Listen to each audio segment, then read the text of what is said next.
Shalom Leklam Haverim Vehaverot, Haris Kairene Tukiri Yesu Cristo, Adel foi meu. Seguimos com a série dos estomps acerca das afirmações, as objeções e falácias levantadas pelo ateu Edson Cochil, ateu militante, conhecido também como o freguês da turma, dos colegas da apologética.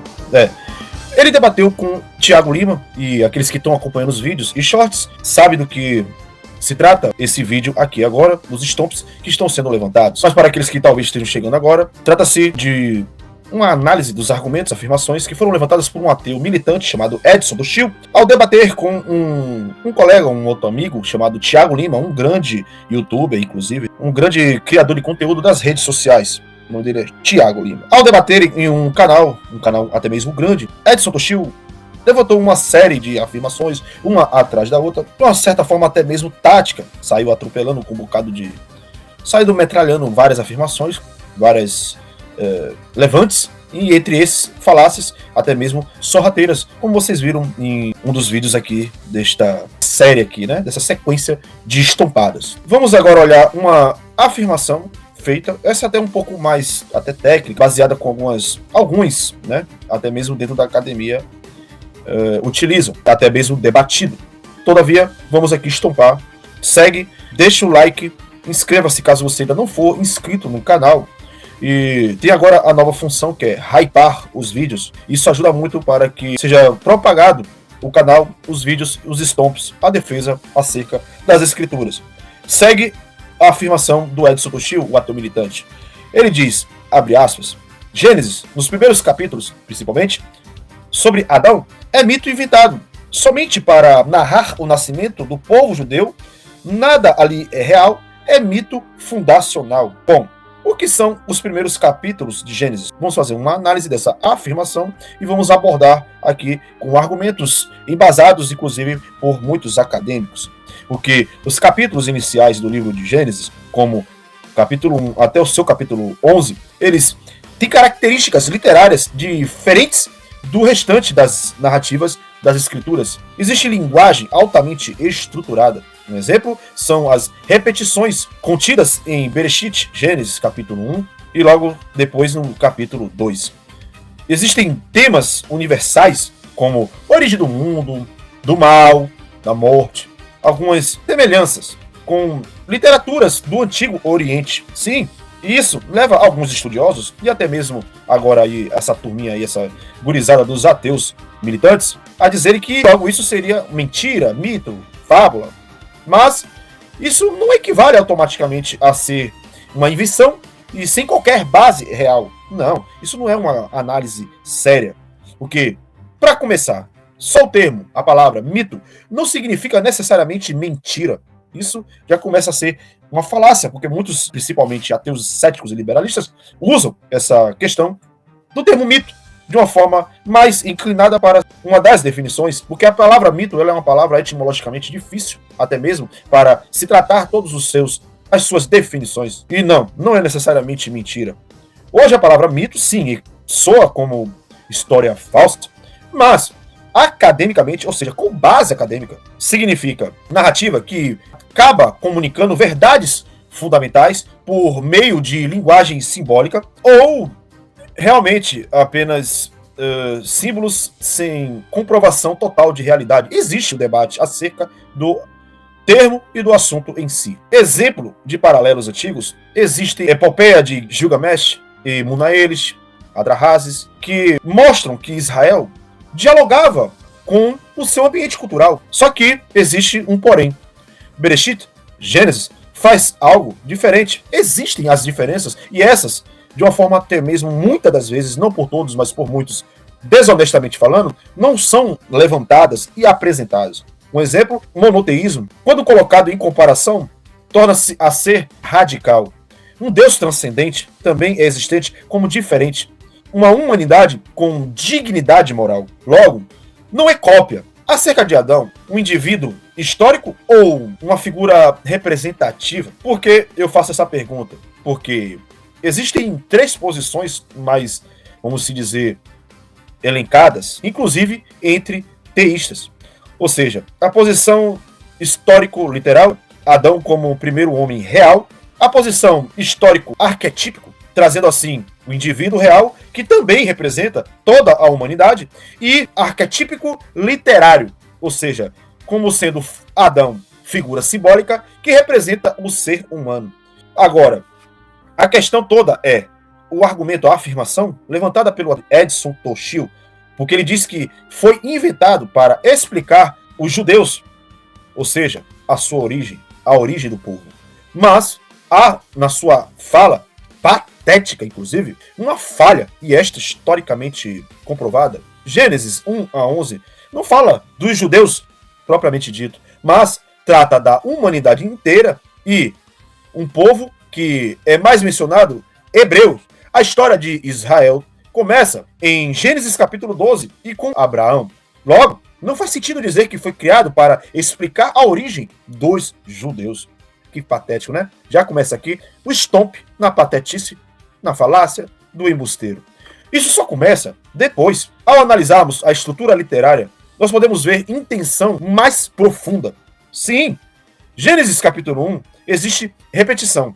Vaiomer Elohim, ou seja, padrão de dias com uma quiástica ou uma quiasmática, ou seja, os dias 1 e 3 e 4, 6. E o quiasmo eu posso depois abordar com vocês acerca do que é dentro da linguística hebraica, dentro do hebraísmo, dentro do hebraico. Ou seja, é basicamente falando como se fosse uma estrutura de espelho espelhado. Depois abordamos mais, adentramos mais, até mesmo em aula, do que seria quiasmo, e este é presente nas escrituras, quase toda. Então, sobre a estrutura literária e a sua intenção profunda, que é encontrada no texto, indica composição teológica cuidadosa e não simplesmente uma lenda espontânea. E o que o texto realmente quer explicar, acaba abordando, trazendo, elaborando, é uma independência da leitura. Gênesis responde questões fundamentais. Por que o mundo existe? Porque há ordem e caos?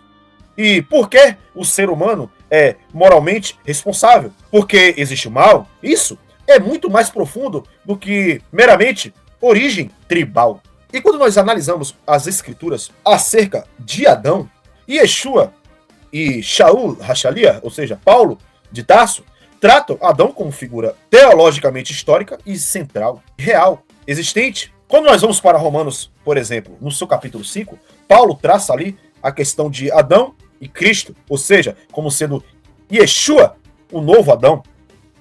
E ainda diz que por um homem entrou o pecado e por um entrou a salvação.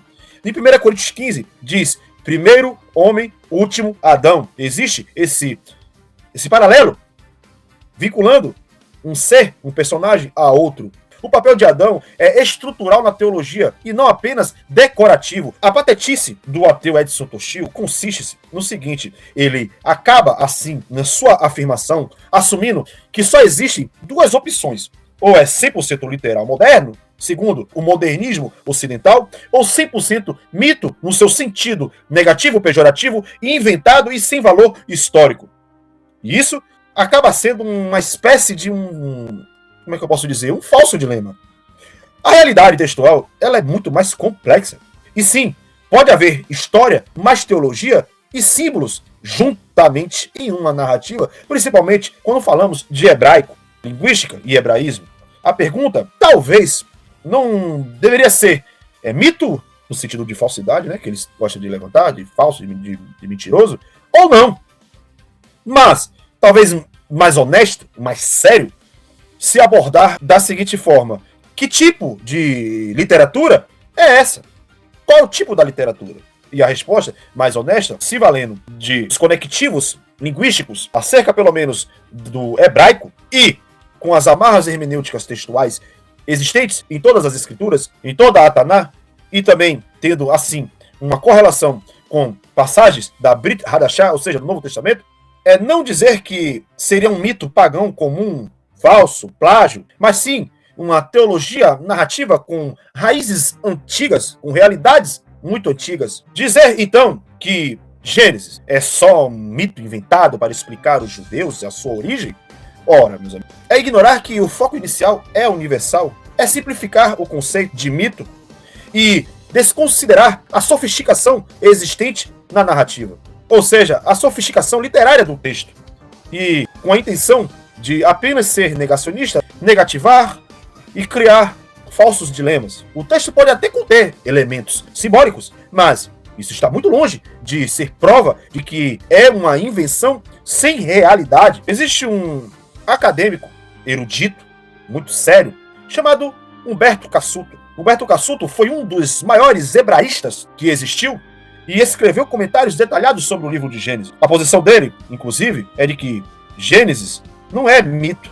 Muito pelo contrário, ele argumenta e traz muitos critérios plausíveis de que, deliberadamente, Gênesis rejeita o estilo mitológico do Oriente Antigo. Não somente ele e outros acadêmicos abordam, inclusive, que Gênesis, apesar de ter suas semelhanças, ele está mais para ser apologético contra esses mitos. Humberto Cassuto, ele aborda como um ponto central a questão que mitos mesopotâmicos misturam deuses e humanos e Bereshit separa. E ao comparar essa separação, acaba sendo até mesmo radical, como por exemplo também Deus e criação, ou seja, Deus e a criação. O texto bíblico descarta a técnica, por assim dizer, mítica e mantém distinção clara entre divino e humano. As diferenças eles não abordam, porque a tentativa deles é confundir, ludibriar, fazer e levantar falácias, porque essas diferenças e muitas outras que eu poderia aqui abordar, talvez em outros vídeos, são devastadoras contra a ideia de mito e principalmente plágio. Existem diferenças cruciais entre Gênesis e mitos antigos. E, ao comparar com textos como Emuna Elis, Epopeia de Gilgamesh, entre outras, existe um certo monoteísmo versus politeísmo. Os mitos abordam a ideia de vários deuses em conflito e a criação nasce de guerra entre essas divindades.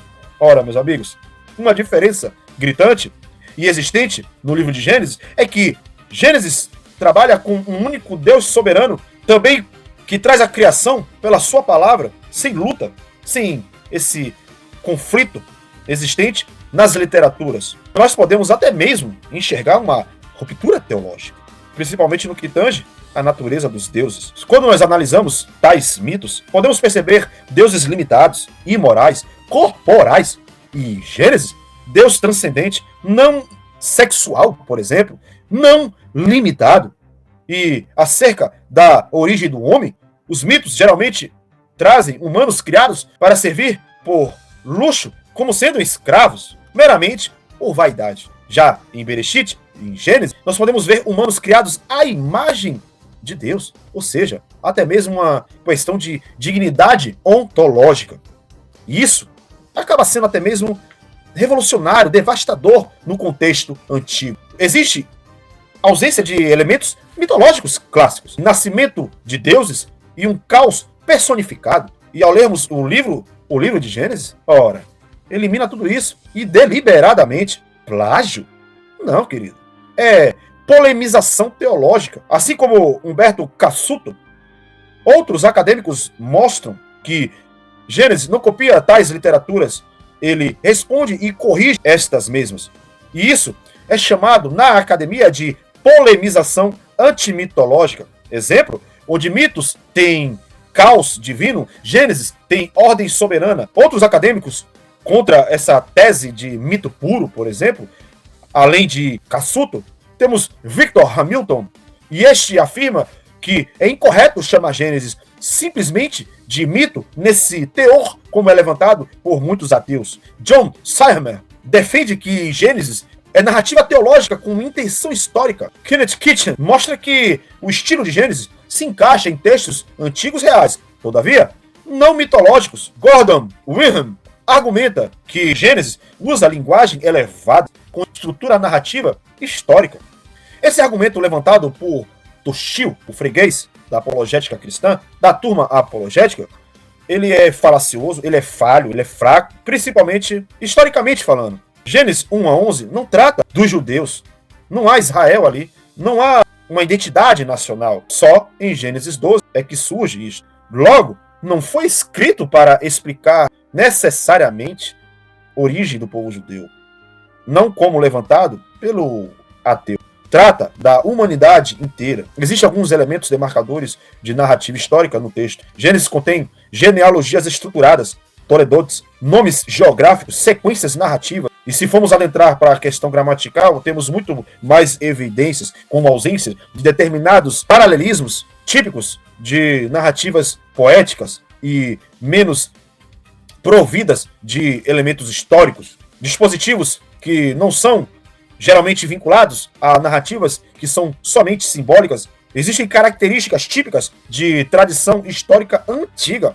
Não são comuns esses conectivos, dispositivos, por assim dizer, em mitos puros, em tais literaturas. O conceito de mito também é frequentemente muito mal usado. E muitos críticos usam mito como história falsa, e tão somente isso. Mas, academicamente, com um certo amparo acadêmico, pode significar outras coisas. E mesmo estudiosos que usam a questão mitológica, de mito, nesse sentido, frequentemente falam em mito histórico, não somente e necessariamente invenção sem realidade, desprovida de realidade. Ou seja, não existe somente isto dentro do campo acadêmico, o apoio de uma versão simplista como falso ou como irreal. É a afirmação de que os primeiros capítulos do livro de Gênesis são mito inventado para explicar a origem dos judeus.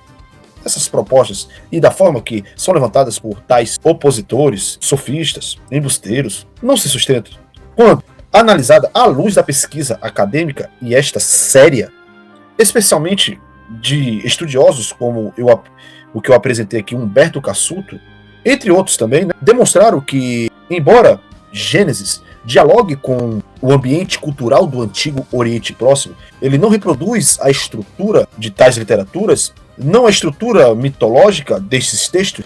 Ao contrário, ele os confronta. Gênesis confronta e corrige nos mitos em tais literaturas mesopotâmicas, como o Emuna Elis ou Epopeia de Gilgamesh.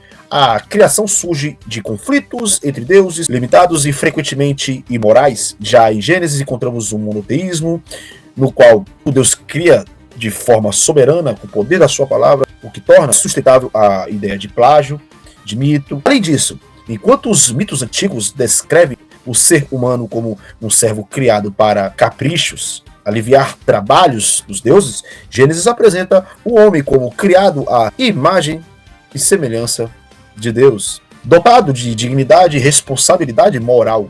Essa visão antropológica é distinta, sim, no contexto do mundo antigo e altamente inovadora.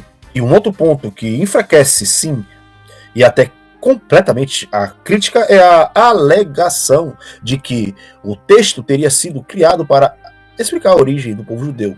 Esse é o resumo, porque isso simplesmente não corresponde ao conteúdo do texto propriamente dito. E os capítulos 1 a 11 tratam da origem da humanidade como um todo, do mundo, do mal e da morte. O foco, especificamente israelita, só começa no capítulo 12 do livro, e com Abraão. Não se faz sentido afirmar que esses capítulos foram escritos como um mito fundacional judaico. Também é importante notar que Gênesis apresenta características que não são típicas de mito puro, como genealogias, ou seja, os toledotes, estruturas de sequências narrativas contínuas, referências geográficas. Esses elementos são, sim, comuns em tradições históricas do mundo antigo, mas não em mitologias no sentido clássico. Mesmo entre estudiosos que utilizam o termo mito em sentido técnico, muitos falam em mito histórico ou mito história, reconhecendo assim que o texto pode conter elementos simbólicos sem ser uma invenção fictícia. Ou seja, a própria academia não sustenta no consenso a versão simplista de que nada é real. E diante disso, a ideia de que Gênesis é um plágio ou uma mera cópia de mitos antigos falha. É estompada. A relação mais aceita é de contraste e não de dependência direta. E o texto bíblico parece intencionalmente remover elementos mitológicos comuns em determinados pontos, como batalhas entre sexualidade divina ou caos personificado, e substituí-los por uma teologia coerente e ordenada. E isso indica não cópia, mas sim uma reformulação crítica do pensamento religioso do ambiente antigo. E então, esse é o resumo da análise filológica, literária e histórica. Mostra que Gênesis não pode ser reduzido a mito inventado não pode ser reduzido a plágio, ele é melhor compreendido como uma narrativa teológica profundamente estruturada que dialoga com seu contexto cultural, mas ao mesmo tempo o desafia e redefine. A crítica levantada, portanto, não falha por falta de retórica, mas por simplificação excessiva e por ignorar décadas de pesquisa acadêmica sólida e consolidada. Então a tese que Gênesis é mito inventado e plágio, estompada, refutada, porque a mesma ignora diferenças estruturais profundas e desconsidera a análise filológica de estudiosos como os que eu elenquei, Humberto Cassuto, Victor Hamilton e entre outros, e também confunde influência cultural com cópia. Erra ao dizer que o foco é a origem dos judeus. Não. Gênesis pode até dialogar com o mundo antigo, mas usa linguagem elevada. Não é plágio e não é invenção tribal. É sim descrito como teologia histórica primitiva, com forma literária sofisticada, elevada. Estompando assim, então, mais uma vez, o nosso freguês Edson Toshio, ateu militante, suas afirmações, objeções e falácias levantadas no seu debate contra o Tiago Lima. Shalom, shalom, lehitraot.